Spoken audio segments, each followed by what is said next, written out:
Dewan Juri yang terhormat, di situasi sekarang ini, pandemi COVID-19 tidak kunjung mereda. Tidak hanya di bidang kesehatan, keadaan ekonomi dan sosial masyarakat juga dihantam dengan keras oleh pandemi ini. Namun, di situasi yang menyulitkan ini, masih ada individu maupun kelompok yang memanfaatkan kacauan ini untuk mengisi dompet mereka sendiri. Apa sajakah masalah yang muncul di situasi sekarang ini?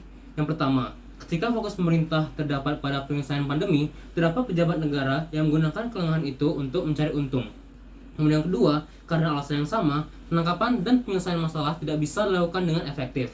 Meskipun mereka tertangkap dan diberikan hukuman mereka tidak terlalu berat sehingga efek jerah tidak pernah muncul. Kemudian yang ketiga, di masa sekarang, masyarakat sudah menderita dari efek pandemi. Apabila ditambah dengan aksi para pejabat yang menguras uang mereka yang nyaris tidak cukup untuk menghidupi diri sendiri, bahkan keluarganya, dan belum keluarganya, maka yang akan terjadi adalah mereka akan semakin menderita dan juga mereka akan kehilangan kepercayaan dengan pemerintah. Oleh karena itu, kami dari tim proposisi mengatakan bahwa hukuman ganda perlu ditetapkan oleh pemerintah. Apakah hukuman ganda yang kami maksud ini? Hukuman ganda yang kami maksud ini adalah kami ingin melipat gandakan hukuman yang sudah berlaku. Contohnya, apabila seseorang penjabat atau anggota pemerintah terjaring hukuman korupsi dan mereka diberikan hukuman 10 tahun penjara, kami akan melipat gandakan hukuman tersebut menjadi 20 tahun. Bagaimanakah spesifik dari mekanisme proposal kami ini? Yang pertama, kami akan menginvestigasi dan mencari bukti yang memberatkan tersangka dalam kasus tersebut. Kemudian yang kedua, kami akan menangkap tersangka tersebut setelah mendapatkan bukti yang cukup. Kemudian yang ketiga, kami akan mengadili tersangka tersebut dan memberikan hukuman yang sesuai dengan apa yang telah mereka lakukan. Kemudian, perbedaan dari sistem kami ini dengan sistem yang sedang berlangsung di masa kini adalah bahwa apabila tersangka tersebut adalah anggota dari pemerintah atau pejabat negara, mereka akan mendapatkan hukuman yang berlipat ganda seperti yang telah dijelaskan pada awalnya itu. Kemudian apabila oposisi mengatakan bahwa sistem penangkapan dan juga investigasi itu adalah yang bermasalah di sistem masa kini ini, kami mengatakan bahwa peningkatan kualitas dan juga peningkatan penyelesaian masalah ini sudah berlangsung di kedua sisi. Namun, perbedaannya di sisi kami adalah bahwa efek jerahnya akan lebih berat karena kami akan memberikan hukuman yang lebih berat dan juga lebih banyak. Apabila mereka menggunakan koneksi dan uang mereka untuk mendapat keringanan dalam hukuman mereka, kami mengatakan bahwa di sisi kami akan memberikan hukuman yang masih jauh lebih berat daripada yang terjadi di situasi saat ini. Kemudian yang kedua, apabila oposisi mengatakan bahwa ini akan makan waktu yang lama, terutama dengan situasi kali ini di mana pemerintah seharusnya memanfaatkan semua waktunya dan fokusnya untuk menyelesaikan dan penanganan pandemi, kami mengatakan bahwa situasi saat ini sudah segenting itu, di mana apabila kita tidak selesaikan sekarang, maka masyarakat akan semakin menderita dan juga mereka akan semakin kehilangan kepercayaan kepada pemerintah. Apabila kita menunggu pandemi yang kita tidak tahu kapan pastinya dia akan benar-benar selesai, maka waktu pandemi itu benar-benar selesai, maka sudah akan terlambat dan masyarakat akan sudah kehilangan semua kepercayaan kepada pemerintah dan juga kita tidak akan bisa mencapai negara yang sejahtera. Dan juga apabila kita melakukannya sekarang di masa pandemi ini, maka bahkan setelah pandemi selesai, semua kasus-kasus, semua sistem-sistem yang bermasalah seperti masalah korupsi dan lain-lain akan jauh lebih cepat diselesaikan. Kemudian apakah tujuan dari proposisi dalam mengajukan mosi ini? Yang pertama, kami ingin menyelamatkan masyarakat yang sudah menderita dari pandemi supaya bisa lebih sejahtera. Kemudian yang kedua, kami ingin meningkatkan upaya penyelesaian pandemi dengan cara menyelesaikan kasus-kasus korupsi dan lain-lain ini terlebih dahulu. Kemudian yang ketiga, kami ingin mencapai pemerintahan yang penuh dengan pejabat yang bertujuan untuk mensejahterakan masyarakat dan bukan hanya diri mereka sendiri. Kemudian memasuki argumen saya akan menjelaskan kenapa ini adil untuk dilakukan. Kenapa ini adil untuk dilakukan? Kami sadar bahwa proposal ini memberikan beban yang lebih berat kepada satu kelompok atau individu, yaitu para kelompok pejabat dan juga anggota pemerintah. Di kondisi normal, secara rasional, ini adalah sesuatu yang sangatlah tidak adil untuk dilakukan, karena kita tidak boleh pernah memberikan pressure ataupun beban yang lebih kepada satu kelompok. Namun, kami mengatakan bahwa hal ini sangatlah adil untuk dilakukan. Kenapa? Karena ada 3 alasan. Pertama adalah karena para pejabat adalah orang-orang yang paling sering melakukan aksi tersebut. Dengan posisi mereka bisa mendapatkan keuntungan yang besar apabila mereka melakukan hal tersebut. Dan juga kondisi mereka juga akan, selain itu, mereka juga akan mendapatkan koneksi dan juga uang yang sangat banyak untuk memberikan mereka penyelesaian apabila mereka akan hampir tertangkap. Dan kalaupun mereka tertangkap, mereka akan mendapatkan keringanan hukuman karena koneksi tersebut. Nah, karena itu, dengan adanya keuntungan yang besar dan juga kerugian yang kecil, maka mereka akan semakin sering, maka para pejabat ini, para anggota pemerintah akan semakin sering melakukan aksi tersebut dibandingkan oleh dengan kelompok masyarakat yang lainnya seperti masyarakat yang lebih rendah.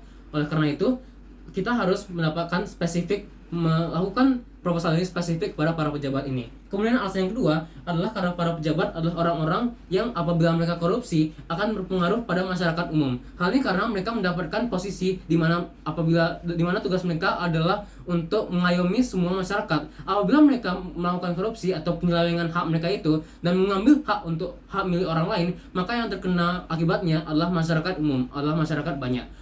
Contohnya adalah apabila mereka mengambil uang yang seharusnya untuk membangun sekolah, maka kita akan bisa melihat banyak anak-anak yang tidak akan bisa sekolah. Ratusan atau bahkan ribuan akan kehilangan kesempatan mereka untuk bersekolah.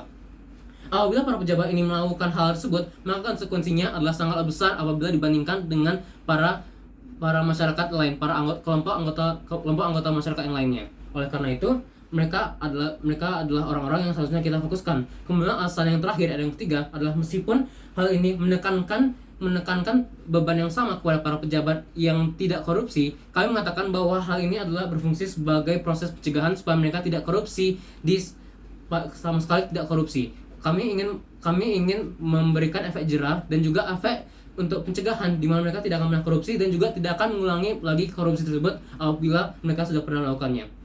Nah, karena itu kami merasa bahwa para pejabat adalah kelompok yang seharusnya kami prioritaskan dan juga adalah adil untuk memberikan prioritas ini kepada mereka, karena kami ingin menyelamatkan para masyarakat yang kami merasa sudah sangatlah menderita di masa ini. Oleh karena itu kami dari tim Provinsi mulai kasus dalam hitungan 3, 2, 1. Dewan Juri yang terhormat, kami percaya bahwa hukuman double ini bisa dijustifikasi pada akhirnya dan ini bisa untuk menanggulangi pandemi yang terjadi pada saat ini, terutama karena pemerintahan banyak yang melakukan penyalahgunaan wewenang, korupsi, dan lain-lain.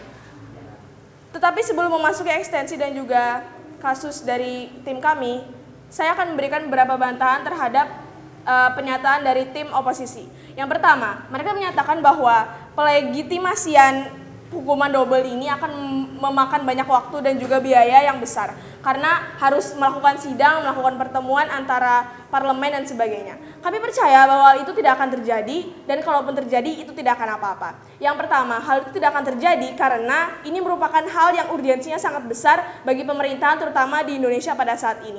Bayangkan Dewan Juri yang terhormat, orang-orang kehilangan pekerjaan, orang-orang kehilangan mata pencaharian mereka karena mereka tidak memiliki pelanggan lagi untuk membeli dagangan mereka dan sebagainya. Tetapi banyak pejabat pemerintahan yang memasukkan uang-uang rakyat itu ke kantong mereka dan menggunakannya untuk liburan karena mereka tidak betah di rumah karena pandemi. Dewan Juri terhormat, kita bisa merasakan semua itu tidak hanya di media, tidak hanya di TV, tetapi kita bisa merasakannya di kehidupan kita sehari-hari. Banyak orang yang bahkan meninggal dunia karena mereka tidak memiliki uang untuk berobat dan sebagainya. Kami percaya bahwa dengan urgensi yang begitu besar ini, pemerintah akan melakukan efisiensi dalam pelegitimasian hukum ini dan ini akan sangat membantu masyarakat pada akhirnya. Dan kalaupun hal ini membutuhkan waktu yang cukup lama, itu tidak akan apa-apa karena korupsi merupakan hal yang tidak memiliki perubahan yang signifikan selama ini. Masih banyak orang yang melakukan korupsi, masih banyak orang yang melakukan penyelewengan pada akhirnya. Dan kalaupun hal ini memakan waktu yang lama, itu tidak akan apa-apa karena ini akan menjadi tameng hukum yang lebih kuat ke depannya agar korupsi tidak terjadi lagi. Ini tidak hanya akan membuat efek jerah, tetapi akan memberikan narasi kepada publik bahwa pemerintah itu adalah orang-orang yang serius untuk menangani permasalahan yang ada di Indonesia pada saat ini dan kepercayaan publik sangatlah penting. Itu akan saya jelaskan di ekstensi selanjutnya. Lalu memasuki ekstensi saya yang pertama. Pembicara pertama dari tim kami telah menyebutkan bahwa justifikasi untuk agar hal ini bisa dilegitimasi ke depannya. Ya, karena pemerintah itu adalah pemimpin untuk rakyat. Mereka memiliki pekerjaan yang memang untuk melayani rakyat. Tetapi tidak hanya itu, Dewan Juri yang terhormat. Para pejabat ini telah dibayar dengan uang rakyat, dengan uang yang dihasilkan oleh rakyat dari pekerjaan mereka dan masih harus membayar lagi. Kami percaya dengan insentif yang begitu besar kepada pejabat, mereka harusnya melakukan segala cara agar rakyat bisa mendapatkan hasil yang terbaik dari pemerintah itu sendiri. Bayangkan di kasus korupsi pada saat ini, Dewan DPR telah mendapatkan gaji pokok puluhan juta rupiah. Mereka mendapatkan uang untuk sidang belasan juta rupiah. Mereka juga mendapatkan tunjangan yang sangat besar Dewan Juri yang terhormat. Jika dengan semua itu mereka masih melakukan korupsi dengan alasan mereka memiliki anak yang sekolah dan sebagainya yang seperti kita lihat di publik pada saat ini, hal itu benar-benar sangat tidak bisa diterima dan tidak masuk akal. Kami percaya bahwa jika sampai rakyat benar-benar kehabisan kepercayaan mereka dan mereka melakukan penggulingan terhadap pemerintah misalnya, yang mana hal itu sangat-sangat bisa terjadi, itu akan sangat-sangat merugikan bagi kita semua. Jika tidak ada yang ingin bekerja sama pada hal ini, maka pandemi tidak akan selesai dan rakyat akan melakukan perlawanan yang sangat besar kepada pemerintah. Tentunya kita tidak ingin hal itu terjadi karena itu akan merusak tatanan negara kita seutuhnya, Dewan Juri yang terhormat. Yang kedua, kami mempercayai bahwa bahwa rakyat sebagai aktor dalam hal ini memiliki beberapa intensi yang ingin dicapai. Yang pertama, mereka tentu ingin pemerintahnya bersih. Kenapa? Karena mereka bergantung kepada pemerintah untuk keberlangsungan hidup mereka. Jika mereka ingin keberlangsungan hidup mereka baik, maka tentunya mereka memerlukan pelayanan kesehatan, pendidikan, ekonomi, dan lain-lain dengan kualitas yang baik pula, bukan? Dan bagaimana cara melakukan hal itu? Tentunya dengan membayar uang pajak kepada pemerintah. Dan tentunya rakyat ingin agar uang itu tidak dikorupsi, agar mereka bisa mendapatkan benefit-benefit yang telah saya sebutkan tadi. Jika pelayanannya baik, jika jasanya baik, maka rakyat juga akan memiliki kontribusi yang besar kepada pemerintah. Pada akhirnya pemerintah pun tentu ingin agar rakyatnya percaya kepada mereka, agar mereka bisa melakukan pemerintahan dengan lebih baik lagi ke depannya. Kami percaya bahkan di mata internasional pun ini akan sangat bagus ke depannya. Kenapa? Karena seperti yang telah saya sebutkan sebelumnya, untuk penanganan pandemi kita memerlukan sinergi dari masyarakat agar mereka bisa melakukan prokes, agar mereka bisa vaksinasi dan sebagainya. Jika pandemi telah bisa kita tanggulangi, maka ke depannya sektor ekonomi juga akan naik. Bagaimana itu terjadi? Dengan hidupnya pasar, dengan hidupnya kembali perputaran uang, maka investor juga akan masuk lagi ke negara kita. Dari mana investor itu paling besar di Indonesia? Tentunya dari pariwisata. Dan pariwisata sangat bergantung kepada banyaknya orang yang datang ke tempat-tempat tersebut, bukan? Jika kita dapat menarik simpati masyarakat agar mereka bisa menanggulangi pandemi, maka pariwisata akan naik dan investor dari luar negeri juga akan lebih banyak masuk ke Indonesia untuk bisa menjadi sumber dari devisa negara kita.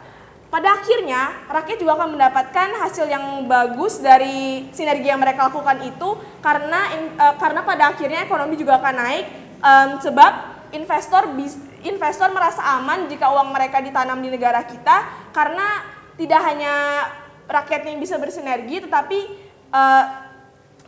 juga kondisi politik kita juga akan lebih stabil ke depannya jika pemerintah sudah menetapkan kebijakan double hukuman ini kepada orang-orang yang melakukan penyelewengan ataupun korupsi di pemerintahan. Kami percaya pada akhirnya hal ini merupakan hal yang bisa dilakukan dan bahkan sangat masuk akal untuk dilakukan dalam penanggulangan pandemi kali ini. Sekian, terima kasih.